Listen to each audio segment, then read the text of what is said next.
Hola, mi nombre es Iván Alonso Rodríguez Pérez. Hola, mi nombre es Santiago Gutiérrez. Hola, mi nombre es Lidia Segarra. Hola, ¿qué tal? Mi nombre es Juan Ignacio Olmo Dulón y nosotros somos el grupo 12, pertenecientes al laboratorio 1.06. Nuestro experimento trata sobre obtener los coeficientes de rozamiento de una calculadora que se desplaza en un plano inclinado de cartón. Los objetivos de nuestro experimento son determinar los coeficientes tanto cinéticos como estáticos, además de determinar la propagación del error causado por los instrumentos utilizados. Y por último, dar los resultados con la incertidumbre calculada. En los objetos tenemos una calculadora científica y un pliego de cartón. Una balanza que es un instrumento digital. Debido a esto, su incertidumbre y su precisión son la misma, siendo su precisión 0.001 kilogramos y su incertidumbre 0.001 kilogramos. También tenemos una regla que es un instrumento analógico, siendo su incertidumbre la mitad de su precisión, siendo la precisión 0.1 centímetros y su incertidumbre 0.05 centímetros. Un transportador, que es un instrumento analógico, su precisión es de 1 grado y su incertidumbre es de 0,5 grados. Tenemos un cronómetro digital, que su precisión es 0.01 segundos y su incertidumbre es 0.01 segundos. También tenemos un cronómetro analógico, siendo su precisión 0.01 segundos y su incertidumbre 0.005 segundos. Para el procedimiento decidimos tomar las medidas del plano, altura y base, todas estas en centímetros. El ángulo de inclinación fue tomado en grados y la masa del objeto en kilogramos. Todas las medidas con sus respectivas incertidumbres. El objeto fue colocado en la posición inicial del plano, donde comenzará el movimiento. Primero soltamos 4 veces el objeto en la posición inicial para medir su tiempo con el cronómetro digital. Luego hacemos esto 4 veces más, pero con el cronómetro analógico, para medir su tiempo en segundos. Ahora vamos a dar paso a los resultados. Vamos a utilizar las fórmulas del promedio, la desviación estándar, la incertidumbre estándar y la incertidumbre total para así poder dar un resultado conciso. Ahora empezamos con la altura. Se han tomado 4 mediciones de esta y las podemos apreciar en el lado izquierdo de la presentación. Utilizando las fórmulas ya antes mencionadas, nos dan los siguientes resultados, para así poder hallar el resultado final de la altura, que sería 12,2 más menos 0,1 centímetros. El resultado final de la base Es 36,4 más menos 0,1 centímetros.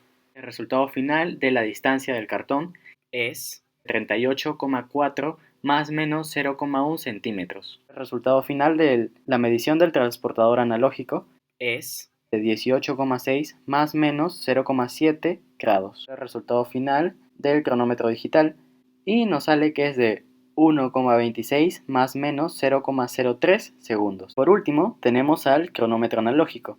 También se tomaron 4 mediciones con este. El resultado final del cronómetro analógico es de 1,23 más menos 0,02 segundos. A base de los datos obtenidos anteriormente, se procede a calcular ambos coeficientes, empezando por el estático. Antes de realizar cualquier cálculo, necesitamos hacer el diagrama de cuerpo libre del objeto que hemos analizado. Este objeto se compone de 3 vectores: su propio peso, la fricción que va opuesta al eje X que hemos propuesto y la fuerza normal que va a favor en el eje Y que hemos propuesto también. Y el peso se descompone de sus respectivos ejes, en el eje X y en el eje Y.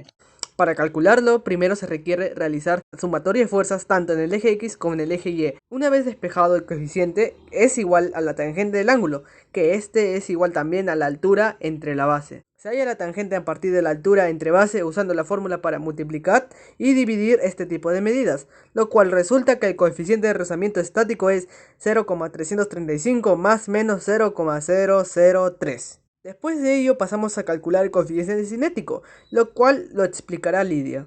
Para poder hallar el coeficiente cinético, lo primero que vamos a hacer será el désel del cuerpo, es decir, lo mismo que hemos hecho con el désel anterior. Ya teniendo esto en claro, vamos a demostrar que el coeficiente estático es mayor al cinético, aplicando conceptos de dinámica y cinemática. Al realizar la sumatoria de fuerzas en ambos ejes tenemos que, en el eje Y, cual la aceleración es 0, la fuerza normal es igual al peso por el coseno del ángulo, y en el eje X obtenemos que el peso por el seno del ángulo menos el peso por el coseno del ángulo por la fricción cinética es igual a la aceleración. Y sabemos que la fricción cinética es igual a la fuerza normal por el coeficiente cinético. Entonces, al despejar, obtenemos que el coeficiente cinético es igual a la gravedad por el seno del ángulo menos la aceleración entre la gravedad por el coseno del ángulo. Para poder hallar el seno, dividimos la altura entre la distancia, que que vendría a ser 0,318 más menos 0,003, que es su incertidumbre. Y para hallar el coseno, dividimos la base entre la distancia, que da como resultado 0,948 más menos 0,004. Para calcular las aceleraciones, el primer paso que debemos hacer es aplicar una de las fórmulas del MRV. Distancia igual a velocidad inicial por tiempo más un medio de la aceleración por el tiempo al cuadrado. Teniendo en cuenta que la velocidad es 0, despejamos la aceleración. Usamos la fórmula de multiplicación por una constante y potenciación. Antes de reemplazar los valores obtenidos, tanto como para el cronómetro analógico y digital, lo primero que debemos hacer es pasar la distancia de nuestra pendiente de centímetros a metros. Luego, el tiempo del cronómetro digital fue de 1,26 más menos 0,03 segundos. Cambiamos en la fórmula de la aceleración que podemos ver al lado izquierdo y obtenemos como resultado 0,48 más menos 0,02 metros sobre segundos al cuadrado. Para el tiempo del cronómetro analógico, tenemos a 1,23 más menos 0,02 segundos. Cambiamos en la fórmula de la aceleración nuevamente y obtenemos como resultado 0,51 más menos 0,02 metros sobre segundos al cuadrado. Una vez terminado el cálculo del seno, coseno y las aceleraciones, cambiamos los datos obtenidos de cada una en la ecuación obtenida del coeficiente cinético. Es así como tenemos como resultado, en caso del cronómetro digital, 0,284. Redondeando sería 0,28 más menos 0,00, que vendría a ser su incertidumbre.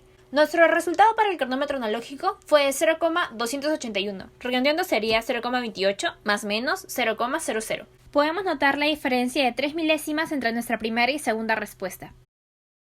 A continuación daré apertura a los cuestionarios. Cuestionario número 1, pregunta número 1. ¿Cómo se puede obtener el coeficiente de rozamiento estático máximo haciendo la menor cantidad de mediciones posibles? ¿Cuántas veces debería repetir el procedimiento? Se podría hallar el máximo con la mínima cantidad de mediciones si usáramos instrumentos más precisos y tener un criterio de medición más desarrollado. El procedimiento se debería repetir 4 veces sin importar la precisión de los instrumentos de medición. En este caso lo hemos hecho con instrumentos de medición no tan precisos, pero si tuviéramos accesibilidad a dichos instrumentos, nuestro margen de error sería menor.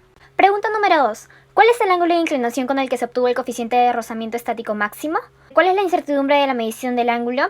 El ángulo de inclinación se obtiene realizando el arcotangente obtenido entre ambos catetos. La incertidumbre de la medida del ángulo es de más menos 0,7 grados y el arcotangente de 0,335 es igual a 18,52, es decir, 18,5 grados.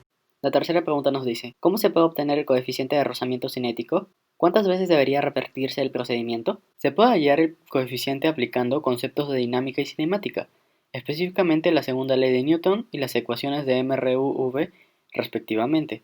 Debería repetirse el mismo número de mediciones realizadas para dicho experimento. Siguiendo con la pregunta 4 del cuestionario 1, ¿cuál será la incertidumbre del coeficiente de rozamiento cinético? Su incertidumbre sería, según los cálculos que hemos establecido, más menos 0,00 por el número de intentos que hemos hecho, es decir, que es mínima pero no nula. La incertidumbre es 0,00 porque su valor es mucho menor a 2 decimales. La pregunta 5 nos pide indicar cuál de estas opciones elegiríamos y por qué, y cuál de estas creemos que tendría menos error. La primera opción es realizar 5 pruebas en un recorrido en la superficie rugosa de 30 centímetros, o realizar 3 pruebas con un recorrido en la superficie rugosa de 50 centímetros, ambas considerando que el valor de la masa y el valor de la distancia son datos y no tienen incertidumbre. La respuesta sería que elegiríamos la primera opción con la superficie rugosa de 30 centímetros, ya que mientras más datos obtenemos, podemos saber con más exactitud el porcentaje de error. No nos convendría la segunda porque la cantidad de pruebas es menor que la primera y posiblemente eso cause un porcentaje de error mucho mayor. Cuestionario 2. ¿Qué cambio notaste? ¿Fue más fácil o difícil? Usando los instrumentos digitales fue más fácil, pero los analógicos fueron más precisos.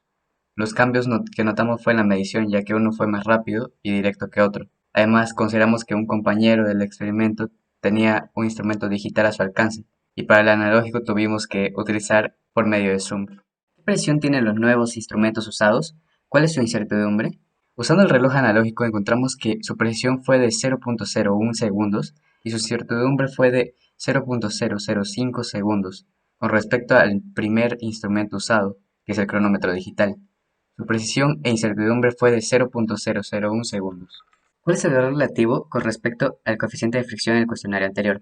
El error relativo del primer coeficiente de fricción fue sacado con el cronómetro digital con respecto al segundo coeficiente de fricción, con el cronómetro analógico que fue de 0.284 menos 0.281 es igual a 0.003 y también 0.284 entre 0.003 por 100 sería igual al 95% de error relativo usando las aclaraciones que están en el solucionario, ya que si se redondearía no habría diferencia. En pocas palabras, una pequeña diferencia. En la pregunta 4 del cuestionario 2 nos dice, ¿de qué depende el valor de UK? Pues la aceleración del bloque al caer si varía, va a variar el UK. También depende el ángulo que se forma entre seno y en el coseno, también va a influir en el valor de UK. Y la quinta pregunta dice, ¿la fricción siempre realiza trabajo negativo? No siempre, pero, menciona 3 ejemplos que muestran lo contrario. Un ejemplo de ello sería, al mover 2 bloques, entre ellos hay fricción, y la fricción hace que el bloque que esté arriba pueda moverse a la misma dirección que el anterior. Igual que con la patineta, al desplazarnos con la patineta, la fricción es lo único que nos permite que estar fijos en la patineta. Un tercer ejemplo sería al caminar, tú empujas el pie hacia atrás, y la fricción estaría señalando a la dirección opuesta, lo cual es al favor de tu movimiento. Esa sería la explicación. Conclusiones. En nuestro grupo esperábamos un resultado que el coeficiente de rozamiento estático sea mayor a 0.5 y que el coeficiente de rozamiento cinético sea menor a 0.5, tanto así como los ejercicios que se han mostrado en las clases de física de este ciclo. Además de que los cálculos sean relativamente fáciles y que no se cometan errores de medición al realizar estas medidas para haber hecho todo el cálculo anterior. Y los resultados que obtuvimos fue que tanto el valor del coeficiente de rozamiento estático como el cinético fueron menores a 0.35, pero siempre hubo una diferencia, ya sea pequeña, pero hubo una diferencia entre estos dos, donde siempre el coeficiente de rozamiento estático es mayor al cinético. Además que tuvimos errores de cálculo para desarrollar la PVT, pero los cálculos que realizamos fueron relativamente fáciles, tal y como esperábamos. Además se corrobora que la fuerza de fricción cinética es menor que la fuerza aplicada sobre el cuerpo, mientras que esta fuerza aplicada es menor a la fuerza de rozamiento estático. Con esto concluimos la presentación. Muchas gracias.